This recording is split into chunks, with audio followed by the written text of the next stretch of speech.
મહેસાણા જિલ્લાનું બ્રાહ્મણવાડા ગામ તેની લાલ અને મીઠી ડુંગળી માટે માત્ર ગુજરાતમાં જ નહીં પરંતુ મહારાષ્ટ્ર સુધી એ ગામ પ્રખ્યાત છે। પરંતુ આ વર્ષે અહીંના ખેડૂતોની હાલત કફોડી બની ગઈ છે। ડુંગળી કાપ્યા વિના જ ખેડૂતોની આંખમાં આંસુ આવી ગયા છે અને એનું કારણ છે એક તરફ ડુંગળીનું ઉત્પાદન 50% જેટલું ઘટી ગયું છે અને બીજી તરફ બજારમાં પૂરતા ભાવ પણ નથી મળી રહ્યા। गत वर्षे जे डूंगळीना 500 રૂપિયા મળતા હતા તે आ वर्षे घटी અને માત્ર 400 રૂપિયા થઈ ગયા છે। આ સામે મજૂરીનો ખર્ચ પણ વધી ગયો છે।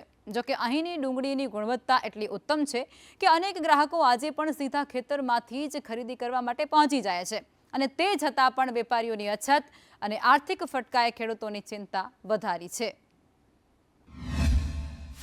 गई साल भाव में 500 रुपया था, आ साल 400 रुपया से छता ग्राहक नहीं। અને બ્રાહ્મણવાડાની જે ડુંગળી ખાસ કરીને જમી બહુ માફક છે અને પાણી સારામાં સારું છે એટલે ડુંગળી મીઠી હોય છે અને આજુબાજુ તાલુકા જિલ્લાના લોકો અહીંથી લઈ જાય છે। લગભગ સુરત છે, મુંબઈ છે, અમદાવાદ છે, આ લોકો બધા અહીંથી માલ લઈ જતા હોય છે પણ આ સાલ ગ્રાહકી એટલી બધી નથી। साल 500 रुपया था, आ साल 400 रुपया से नुकसान तो 50% नुकसान है। मजूरी मोंघी थी गई। जमीन અને વાતાવરણ બિયારણ એના હિસાબથી ફેમસ છે। હું વિજાપુરથી કાયમ માટે બ્રાહ્મણવાડા આવું છું અને ડુંગળી સારી અને ઘર ચટી આવે છે અને ડાયરેક્ટ ખેતરમાંથી જ લેવા માટે આવું છું। લોકો દૂર દૂરથી લેવા માટે અહીંયા ડુંગળી લેવા માટે આવે છે। અહીંની ડુંગળી વખણાય છે, દરેક જિલ્લામાંથી, પાટણથી દરેક જિલ્લામાંથી લોકો લેવા માટે અહીંયા આવે છે। ગુજરાતમાં દારૂબંધી છે અને તે છતાં બુટલેગરો એ અવનવા નુસ્ખા અપનાવી અને દારૂ ઘુસાડવાનો પ્રયાસ કરતા હોય છે અને ત્યારે વડોદરા એલસીબી પોલીસે એક્સપ્રેસ હાઈવે પર મોટી કાર્યવાહી હાથ ધરી। મંજુસર પાસે પોલીસે એક શંકાસ્પદ કન્ટેનરને આંતરી અને તપાસ કરતાની સાથે જ તેમાંથી 1.5 કરોડથી પણ વધુની કિંમતનો વિદેશી દારૂનો મોટો જથ્થો ઝડપી પાડવામાં આવ્યો છે। કન્ટેનરમાંથી અંદાજે 60,000 જેટલી દારૂની બોટલો પણ મળી છે। આ દારૂનો જથ્થો એ જોધપુરથી ગોવા થઈ અને ગુજરાતમાં લાવવામાં આવી રહ્યો હતો ત્યારે પોલીસે રાજસ્થાનના ડ્રાઈવર ગોપાલરામ વિષ્ણુની ધરપકડ કરી લીધી છે। કન્ટેનર અને દારૂ સહિત કુલ રૂપિયા 1.63 કરોડથી પણ વધુનો મુદ્દામાલ જપ્ત કરી અને મોટા રેકેટના મૂળ સુધી પહોંચવા માટે તપાસના ચક્રો પોલીસે ગતિમાન કર્યા છે।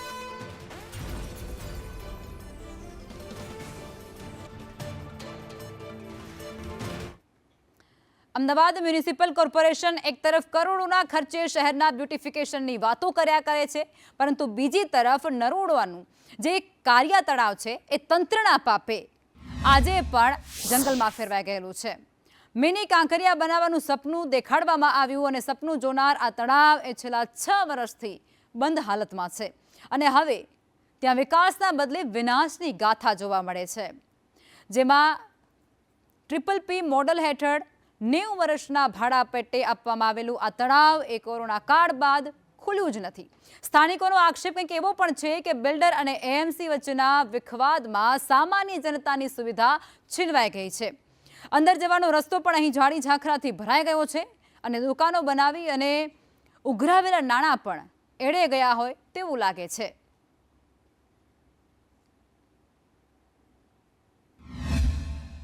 આ બને લગભગ 15 થી 20 વર્ષ જેવું થયું। એની પહેલાં અમે જે જોતા એ ખુલ્લું જે તળાવનો બગીચો જે હતો એ રોનક અલગ હતી અને આજે જે છે એ અલગ છે। જો એમને ના કરવું હોય તો પહેલાંની જેમ ખુલ્લું કરી દે તો નાના બાળકો રમી શકે, સવારે ઉંમરલાયક વ્યક્તિ આવીને બેસી શકે, એવું કંઈક કરીને કંઈક થોડું ઘણું કરે તો સારું છે। આ તળાવ સમજો કે આજથી એટલીસ્ટ 25-30 વર્ષ પહેલાં અને ભાડાપટ્ટે કંઈક 99 વર્ષના આપેલ હતું અને જે તે ટાઈમે આપેલ એ વખતે જે કંઈ ભાડાપટ્ટે લેનાર વ્યક્તિ સાથે એવા કરારો કરેલા હતા કે જેની અંદર અહીં આગળ બોર્ડ પણ મૂક્યું હતું કે 11 થી 12 વસ્તુ એને ડેવલપ કરવાની છે। એમાંની આજની તારીખમાં કેટલી વસ્તુ ડેવલપ થઈ છે દેખાય છે, કશું જ ડેવલપમેન્ટ, કોઈ જ ડેવલપમેન્ટ નથી। એક ઓપન એર થિયેટર બનાવવાનું હતું, સિનિયર સિટીઝન માટે વોકવે હતું, બધું ઘણી બધી વસ્તુઓ હતી, બાળકોને રમવા માટે અને એના એમ્યુઝમેન્ટ પાર્ક ટાઈપ હતું। ઘણું બધું હતું બરાબર. બોટિંગ છે, આ બાજુ ટ્રેન છે, ઘણી બધી વસ્તુઓનું એ જે તે ટાઈમે એમાં કહેવામાં લખીને એના કરાર કરેલા છે.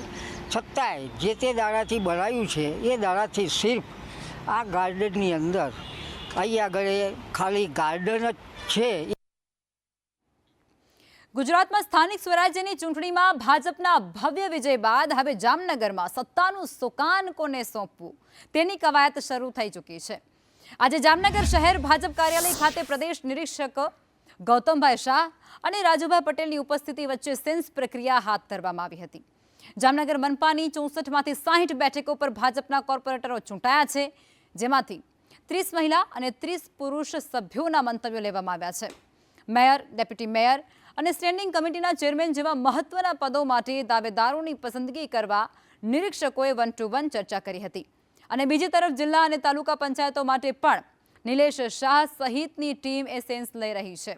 આ બાદ હવે રિપોર્ટ એ હાઈકમાન્ડને સોંપવામાં આવશે. કુલ 64માંથી 60 સીટ ભારતીય જનતા પાર્ટીના ફાળે ગઈ છે અને લોકોનો ખૂબ સારો જનપ્રતિસાદ મળ્યો છે.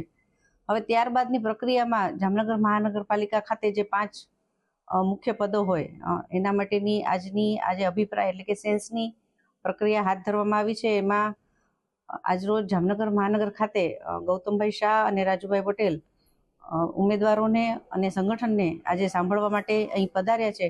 ખૂબ એવી પારદર્શક પ્રક્રિયા દ્વારા આ 5 પદ નક્કી થતા હોય છે. એટલે આજે ઉમેદવારોને સાંભળીને એમનો અભિપ્રાયો લઈ અને એક પેનલ અલગથી બનાવવામાં આવશે.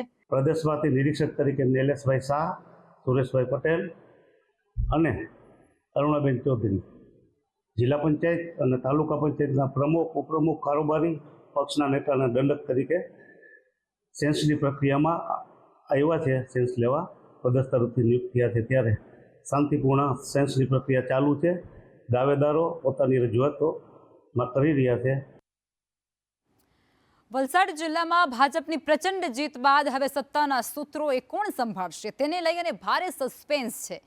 આજે ભાજપ દ્વારા જિલ્લા પંચાયત અને 6 તાલુકા પંચાયતો સાથે જ વાપી મહાનગરપાલિકા માટે સેન્સ પ્રક્રિયા હાથ ધરવામાં આવી હતી. વલસાડ જિલ્લા પંચાયત અને વાપી મનપામાં સર્વોચ્ચ પદ ઓબીસી મહિલા માટે અનામત હોવાથી દાવેદારોમાં હોડ લાગી છે. વાપી મેયર પદ માટે ઉન્નતિ પટેલ અને મિત્તલ નંદાણીયા સહિત 7 મહિલાઓ એ રેસમાં સૌથી આગળ છે, જ્યારે જિલ્લા પંચાયતના પ્રમુખ પદ માટે હેતલ પટેલનું નામ એ જોરશોરમાં ચર્ચાઈ રહ્યું છે. વલસાડની અંદર સેન્સ પ્રક્રિયા ચાલી રહી છે. એમાં વાપી મહાનગરપાલિકા, ઉમરગામ નગરપાલિકા, વલસાડ જિલ્લા પંચાયત અને સાથે સાથે જે અમારી બધી તાલુકા પંચાયત છે એની સેન્સની પ્રક્રિયાનો આરંભ આજે કરવામાં આવ્યો છે. ખાસ કરીને જે અમારા ચૂંટાયેલા સભ્યો છે એમનો સેન્સ લેવામાં આવે છે. અમારા પાર્ટીના જે કાર્યકર્તાઓ છે, જે હોદ્દેદારો છે એમના પણ સેન્સ લેવામાં આવશે. સાંસદ, ધારાસભ્ય, મંત્રી અને બધા જ જે અમારા પ્રમુખ હોદ્દેદારો છે એમના સેન્સ લઈને સામૂહિક જે સેન્સ આવશે એમને અલગ અલગ રીતે કઈ હોદ્દા આપી શકે એના માટે અમારો પ્રદેશ પૂરો સેન્સ લઈને પ્રદેશ અમારું જે મોવડી મંડળ છે એ બધા જાતિગત સમીકરણો, વિસ્તારના સમીકરણો અને કઈ રીતના આ વિસ્તારનો સારો વિકાસ થાય એના માટે પૂરો પ્રયત્ન કરીને એ નિર્ણય લેશે. છોટાઉદેપુર જિલ્લામાં સ્થાનિક સ્વરાજ્યની ચૂંટણી બાદ હવે સત્તાનું સુકાન સોંપવા માટે ભાજપે કવાયત તેજ કરી છે. આજે બોડેલી એપીએમસી ખાતે પ્રદેશના 3 નિરીક્ષકોની ઉપસ્થિતિ વચ્ચે આ સેન્સ પ્રક્રિયા હાથ ધરવામાં આવી. જિલ્લા પંચાયતનું પ્રમુખ પદ આ વખતે સામાન્ય કેટેગરી માટે અનામત છે અને જેમાં યતિનાબેન ચૌહાણ અને લક્ષ્મણસિંહ સોલંકીના નામ રેસમાં આગળ છે. બીજી તરફ છોટાઉદેપુર અને કદવાલ તાલુકા પંચાયતમાં ભાજપ અને આપ વચ્ચે ટાઈ પડી છે. જિલ્લા ભાજપ પ્રમુખ ઉમેશ રાઠવા અને આશા વ્યક્ત કરી રહ્યા છે કે નારાજ સભ્યોના ટેકાથી ભાજપનું જ બોર્ડ ત્યાં બનશે. સેન્સ પ્રક્રિયા પ્રમુખ, ઉપપ્રમુખ, કારોબારી, ચેરમેન વિવિધ સમિતિઓ માટેના સેન્સ પ્રક્રિયા આજે અહીંયા ચાલી રહી છે અને પ્રદેશમાંથી 3 નિરીક્ષકો આ કાર્યકર્તાઓને ચૂંટાયેલા જે સભ્યો છે તાલુકા પંચાયત, જિલ્લા પંચાયતના એમને સાંભળવા માટે આજે અહીંયા આવ્યા છે. સ્થાનિક સ્વરાજ્યની ચૂંટણીની અંદર જિલ્લા પંચાયતમાં ભારતીય જનતા પાર્ટીએ પૂર્ણ બહુમતી સાથે 19 જિલ્લા પંચાયતના સભ્યો છે અને ભારતીય જનતા પાર્ટીનું બોર્ડ એમાં બેસશે.